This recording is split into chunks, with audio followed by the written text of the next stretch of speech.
pag bulok ay hindi kinakain ng tao. Dapat na yan, binabaon.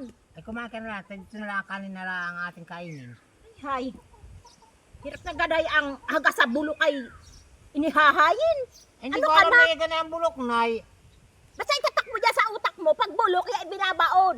Hindi yan Ay kumain ka na. kinakain ng At tao. tayo na lang muna dito at mamaya na yan. Ay, Aba. sura ka ay. Bulok. Ay ba't ikaw may nautos pa diyan sa harap ng pagkain, alam baho-baho ng amoy bulok. Alam nga Aba. naman tiisin ko. Ay maigi pa ikay sabay na. Parito ka. Parito ka.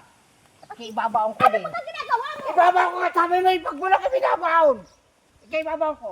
Namimihasa ka. Kasabay nitong ulam. Ibaon ka ng halaang. At ikay mabaho. May bulok ang ay binabaon. Ay baon bulok nga. Ikaw ba kay bulok din? Kaya ikay sasabay kong ibaon. Namimihasa ka. Parito ka dito ah. Ikay pumilit kang ikay talaga ibabaon ko dito sa hukay ah. Namimihasa ka. Sabi mo yung pagbulok ay binabaon.